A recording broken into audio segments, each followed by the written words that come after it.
Welcome back universal target. कैसे हैं दोस्तों? आशा करता हूं, उम्मीद करता हूं कि आप लोग बहुत अच्छे होंगे। चलिए, आज जो हमारी हिस्ट्री की जो आज वीडियो होगी, जैसा कि मैंने कंटिन्यू हिस्ट्री का आपको वीडियो देता रहा हूं, आपको आपके पास वीडियो जाती रही है। जो कि मैंने पिछली वीडियो की अगर बात करूँ तो मैंने गुप्त वंश, वर्धन वंश पढ़ाया था। वर्धन वंश में आपको बता दें तो पुष्यभूति वंश और उसके बाद वर्धन वंश के नाम से जाना गया, तो कई बार क्वेश्चन पूछा जाता है। हाँ, आज की जो हमारी वीडियो होगी मोस्ट इम्पॉर्टेंट होने वाली है। इसको बोलेंगे दक्षिण भारत का इतिहास। एक आपसे रिक्वेस्ट है, रिक्वेस्ट तो बहुत लोग करते हैं लेकिन मेरा एक रिक्वेस्ट कुछ अलग है। आप ना सब्सक्राइब करिए, मुझे सब्सक्राइब की ज़रूरत नहीं है, लेकिन आप शेयर करिए। शेयर करिए, जिनके पास शेयर करिए, वे बच्चे जो अच्छे पढ़ते हों, जो तैयारी करते हों, उनके पास शेयर करिए। और जो कमी है आप कमेंट करवाइए, आप वो कमेंट करें तो हमें अच्छी कोशिश करने का एक अच्छा एक ढंग मिलेगा इस चैनल को। ठीक है, चलिए आज की जो हमारी वीडियो है दक्षिण भारत का इतिहास। आज हम पढ़ेंगे दक्षिण भारत का इतिहास। दक्षिण भारत का इतिहास। देखिए दोस्तों, दक्षिण भारत के इतिहास की बात करें तो सबसे पहले अगर इसको देखा जाए तो इसका कार्यकाल जो था 100 से 1200 ईस्वी तक था। ठीक है, क्या था? 100 से 1200 ईस्वी तक इसका कार्यकाल था।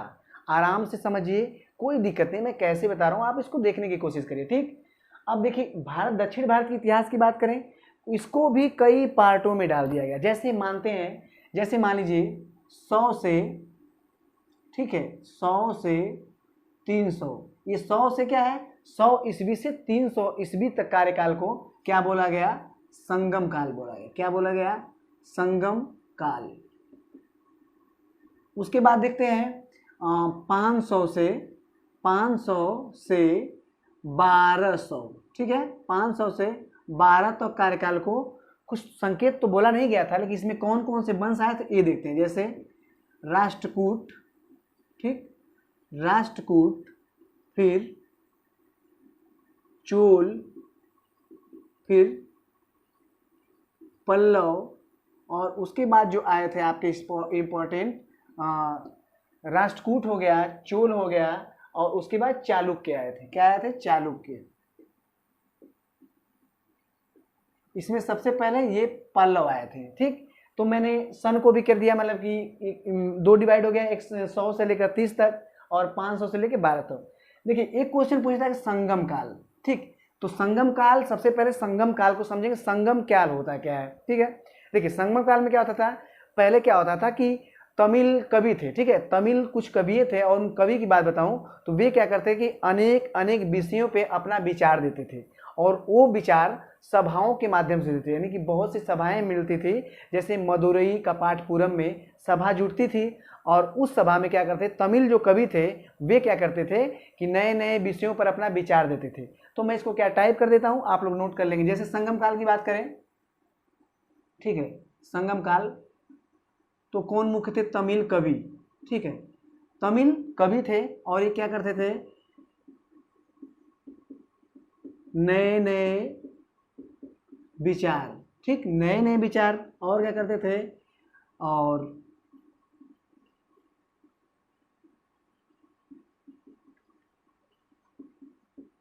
अपनी भाषा का उल्लेख करते थे, और क्या था, और सभा,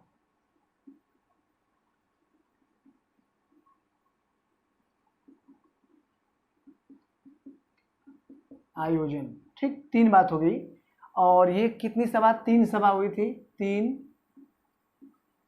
सभा। स्थान की अगर बात करते हैं तो स्थान क्या हो जाएगा? मदुराई, ठीक, कपाटपुरम। ठीक, ये मोस्ट लाइन आप इंपॉर्टेंट नोट करें। कैसे? संगम काल को क्या कहा जाता है? मैंने क्या बोला, फिर से एक बार नोट करें। संगम काल तमिल कवि, क्या तमिल कवियों के द्वारा नए नए विषयों पर नए नए विचार दिए जाते थे। ठीक, और वो विचार सभाओं के माध्यम से होता था। ठीक है, उसमें क्या, उसको संगम काल कहा गया था। अगर संगम काल की बात करें तो संगम काल में 100 से लेकर 250 ईस्वी तक क्या हुआ था कि 250 ईस्वी तक 3 सभाएं हुई थी। क्या हुई थी? 3 सभा। क्या, कहाँ से कहाँ तक? 100 से 250। ठीक है, इसमें क्या होता, 3 सभा हुई थी। स्थान क्या था, मदुराई और कपाटपुरम, ये आप नोट कर लेंगे। नए नए विचारों पर नई नई भाषाओं का उल्लेख और सभाओं में किया जाता, तो इसको बोलते हैं क्या है, इसको बोलते हैं संगम काल। ठीक है, इसको बोलते हैं संगम काल, आप नोट कर लीजिए। अच्छा, उसके बाद देखेंगे संगम काल में कुछ ऐसे राज्य हुए जिसका वर्णन आता है। कौन कौन से राज्य होते हैं आप नोट कर लेंगे। जैसे एक होता है आपका चेर, चोल, पांड्य, ये तीन राज आपको मिलते हैं। संगम काल में क्या होता है, 3 राज मिलते हैं। तो आज की हमारी जो वीडियो है संगम काल के है, फिर अगली वीडियो में आपको इसको बताऊंगा। ठीक है, देखिए संगम काल में सबसे पहले हम देखेंगे चेर, चोल और पांड्य, एक एक करके पढ़ लेंगे। ठीक है, चलिए देखिए सबसे पहले हम देखेंगे चेर। ठीक, चेर की अगर बात करेंगे, सबसे पहले चेर की बात करेंगे तो क्वेश्चन पूछा जाता है कि इसका प्रतीक क्या था। ठीक है, प्रतीक, तो इसकी प्रतीक क्या था। देखिए कई बार यहाँ से क्वेश्चन पूछा गया है कि चेर का प्रतीक क्या था, तो चेर का प्रतीक था धनुष। क्या था, धनुष।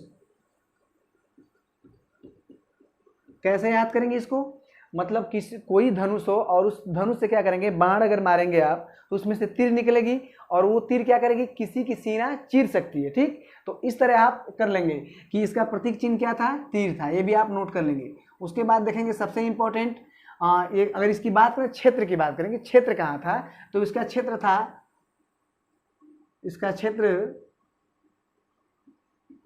दक्षिण मालाबार क्षेत्र।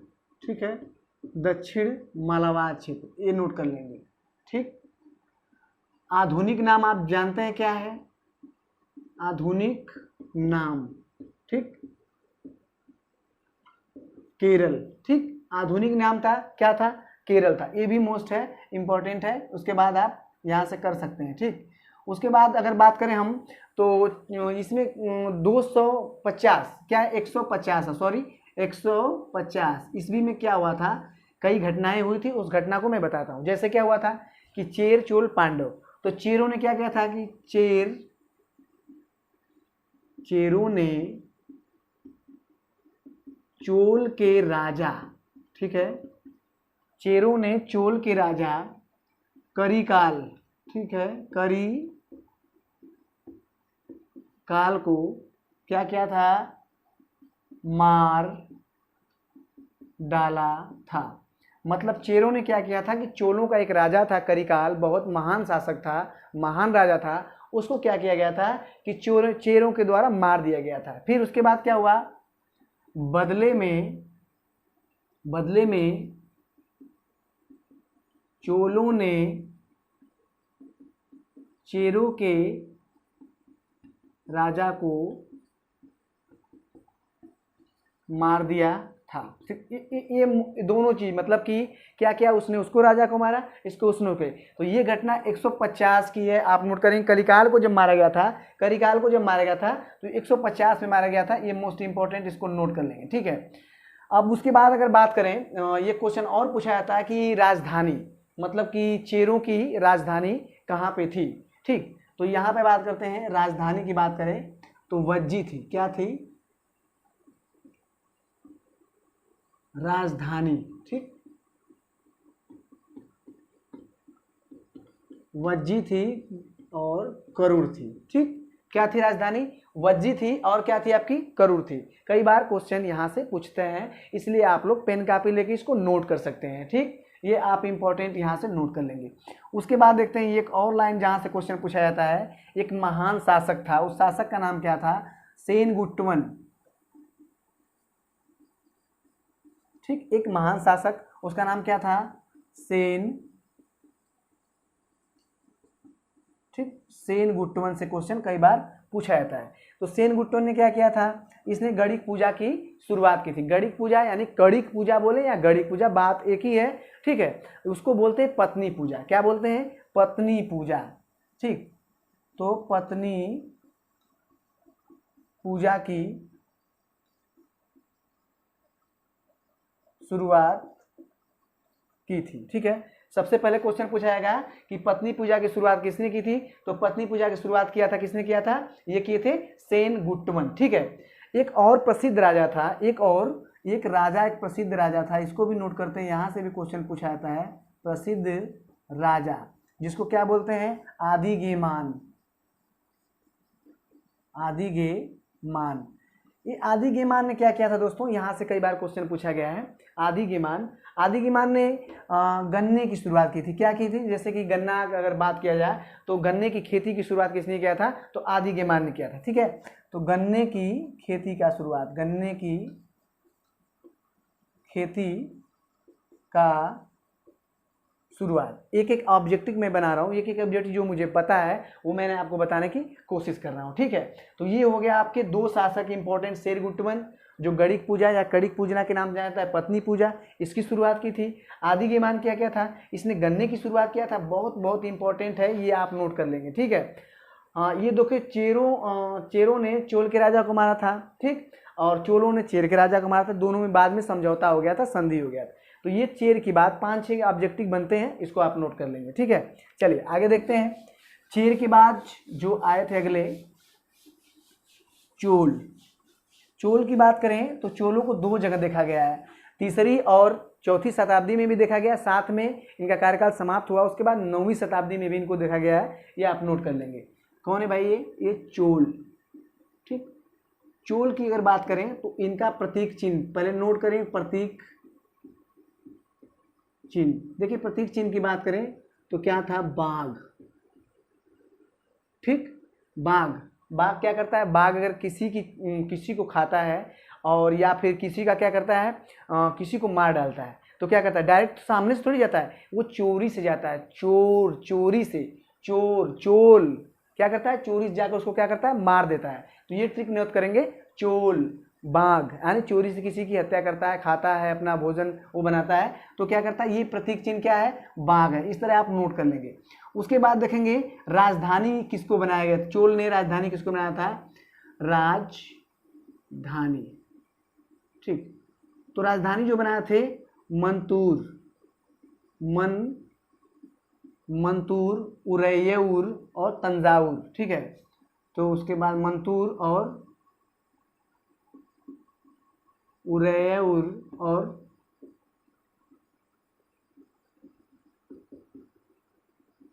तंजावुर। ठीक, ये 3 राजधानी। और वैसे 3 राजधानी बनाने का मतलब क्या, कई राजा आए होंगे। ठीक, किसी ने किसी को बनाया होगा, किसी ने जीत के किसी को बनाया होगा, लेकिन मोस्ट 1-2 राजा ऐसे हैं जहाँ से क्वेश्चन पूछा जाता है, इसको हम नोट कर लेंगे। ठीक है, उसके बाद देखेंगे इसका कार्यकाल की बात करते हैं। क्या कार्यकाल, देखिए कार्यकाल की अगर बात करें तो 2री और 3री, क्या है, 2री और 3री शताब्दी। ठीक है, 2री और 3री शताब्दी देखा गया। ठीक, 2री और 3री शताब्दी, बाद में 9वीं शताब्दी में देखा गया। ठीक, कार्यकाल की बात करें, इनका कार्यकाल 2री में था, 3री में था, जहाँ से समाप्त होता है तो बाद में क्या होता है, 9वीं में भी इनका कुछ देखने को मिलता है, आगे बता देंगे आपको। ठीक, ये हो गया आपका कार्यकाल। अच्छा, कार्यकाल की बात करें तो चोलों को किस नाम से जाना जाता है, क्वेश्चन पूछा गया था कि चोलों को किस नाम से। ठीक है, तो यहाँ से क्वेश्चन क्या है, चोलों को कोरोमंडल। ठीक है, कोरोमंडल के नाम से जाना जाता था। ठीक, कोरोमंडल तट मैंने एक बार आपको भूगोल पढ़ाया था, जो जितने भी तट बताए थे, मालाबार तट, कोकर तट, कन्नड़ तट, एक आपका ये जो ये कोरोमंडल तट है, ये भी एक तट था जो कि ऊपर का उत्तरी अमेरिका नहीं, उत्तरी सरकार हो जाएगा, ये कोरोमंडल तट हो जाएगा, ऊपरी सरकार तट हो जाएगा। कई चीज़ बताया था, तो उसमें आप लोग थोड़ा सा ध्यान दे लेंगे, भूगोल जो मैंने पढ़ाया था। उसके बाद एक और क्वेश्चन जो पूछा जाता है, कई बार पूछा गया है कि इसके 2 राजा बहुत फेमस थे। ठीक है, तो मुख्य 2 राजा थे, कौन थे, मुख्य 2 राजा बोले या शासक बोले। पहला क्या था, करिकाल था। ठीक है, करिकाल, इसी करिकाल को चेरों ने हराया था। ठीक है, तो करिकाल से क्वेश्चन क्या पूछा जाता है, ये पहला महान शासक था। ठीक है, क्या है, पहला महान शासक। ठीक, ये क्या है, करिकाल क्या है कि पहला महान शासक था तो किसका था, चोल का था, ये आप कर लेंगे।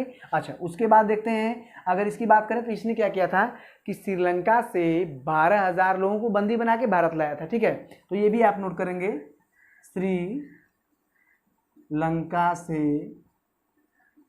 12,000, ठीक है, श्रीलंका से 12,000 लोगों को, ठीक है, लोगों को बंदी बनाकर, ठीक है, बंदी बनाकर क्या किया था, भारत लाया था। ठीक है, और साथ में क्या किया था, लाया था, तथा 160 किलोमीटर का बांध, ठीक है, 160 किलोमीटर का बांध कावेरी नदी, ठीक है, कावेरी नदी पर बनाया गया था। ठीक है, दो मोस्ट है, 1200 लोगों को ऑस्ट्रेलिया से बीट करके लाया था और 160 किलोमीटर का बांध कावेरी नदी पे बनाया था। और एक क्या है कि आपका बंदरगाह, पूर बंदरगाह, तो इसको भी नोट करते हैं साथ में। कौन सा बंदरगाह है, पुहार बंदरगाह। ठीक है, पुहार बंदरगाह चोलों के राज में देखा गया था। किसके राज में, चोलों के राज में देखा गया था। ठीक, तो चोलों के राज में देखा गया था। तो क्या है कि मैंने दो बताया था आपको राजा, एक करिकाल हो गया, एक और है यहाँ पे मैं आपको बताता हूँ, दूसरे वाले जो हैं एलारा। ठीक, एलारा से ज़्यादा क्वेश्चन नहीं आता, लेकिन हाँ इसने क्या किया था कि एक क्वेश्चन नोट कर लेंगे, श्रीलंका, ठीक है, श्रीलंका को जीतकर, किसको जीता था, श्रीलंका को जीतकर 50 वर्षों तक, ठीक, शासन किया था। ठीक, शासन किया था, मतलब एलारा और करिकाल से दो क्वेश्चन आते हैं। दोनों क्या है कि इसने 50 वर्षों तक श्रीलंका को जीत के शासन किया था। इसने श्रीलंका से 1200 लोगों को विजिट करके भारत लाया था, साथ में 160 किलोमीटर का कावेरी नदी पे बांध बनवाया था, और वहाँ पर एक बंदरगाह भी देखा गया, पुहार बंदरगाह, किसके शासनकाल में, चोल के शासनकाल में देखा गया था। ये आप नोट कर लेंगे। चलिए आगे देखते हैं, चोल के बाद आप क्या आ जाएंगे, पांड्य। पांड्य से उतना क्वेश्चन तो नहीं आते हैं, लेकिन फिर भी मैं बताता हूँ 2-4 क्वेश्चन। ठीक है, पांड्य, सबसे पहले क्या नोट करेंगे, प्रतीक चिन्ह। प्रतीक चिन्ह की बात करें तो प्रतीक चिन्ह क्या हो जाएगा इनका, मछली। ठीक, अब इसको कैसे याद करेंगे, जानते हैं कि आप लोग पांडे जी यानी पंडित लोग ज़्यादा मीट मांस का सेवन नहीं करते। मीट मांस का मतलब मछली का सेवन नहीं करते। कौन नहीं करते, पंडित लोग नहीं करते, तो इसलिए याद कर लेंगे पांडे मछली, नो। हाँ, तो इस तरह आप कर लेंगे, एक ट्रिक के माध्यम से याद कर लेंगे तो कोई दिक्कत नहीं होगा। ठीक, अच्छा, उसके बाद देखते हैं सबसे बड़ी बात, इनके राज्य का उल्लेख। ठीक, राज्य का उल्लेख, इनके राज्य का उल्लेख कैसे मिलता है, तो एक पुस्तक है, पुस्तक क्या है, पुस्तक भाई कौन सी पुस्तक है, इंडिका पुस्तक किसकी है, मेगास्थनीज। ठीक है, ये मेगास्थनीज की पुस्तक है और इसमें पांड्य राज का वर्णन किया गया। ठीक है, उसके बाद देखते हैं इसमें एक क्वेश्चन और है। ठीक है, एक क्वेश्चन क्या है, स्त्रियों के हाथ में, मतलब स्त्रियों के हाथ में शासन था। क्या स्त्रियों के हाथ में शासन था, यानी पांड्य जो राज्य था इसमें क्या था, स्त्रियों का शासन चलता था, यहाँ का शासन स्त्रियों के हाथ में था। एक और क्वेश्चन बनता है, इसको भी नोट कर लेंगे, मोतियों के लिए प्रसिद्ध था। ठीक है, मोतियों के लिए प्रसिद्ध था, कौन था, पांड्य। ठीक, एक लास्ट है, जो प्रमुख शासक था उसका नाम बताते हैं आपको, क्या, प्रमुख शासक। ठीक है, प्रमुख शासन कौन था, नेडियोन था। क्या था, नेडियोन। ठीक, ये है ड आपका। ठीक, तो प्रमुख शासन कौन था, नेडियोन। और नेडियोन से एक क्वेश्चन पूछा जाता है कि समुद्र पूजा, ठीक, समुद्र पूजा की शुरुआत, ठीक। तो समुद्र पूजा की शुरुआत नेरियन ने किया था, ठीक। तो देखिए मैंने क्या किया, 4 क्वेश्चन इसमें से, 5 क्वेश्चन उसमें से, 5 क्वेश्चन उसमें से मैंने ऑब्जेक्टिव बना दिया। अब इस ऑब्जेक्टिव में आपको ध्यान देना है कि दक्षिण भारत का जब इतिहास स्टार्ट होता है तो सबसे पहले संगम काल में 3 ही राज्य आते हैं, चेर, चोल और पांडे। चेर को मैंने विस्तृत बताया, राज्य चोल को मैंने विस्तृत बताया और पांडे को मैंने विस्तृत बताया। उसके बाद अब आगे बढ़ेंगे दक्षिण भारत में।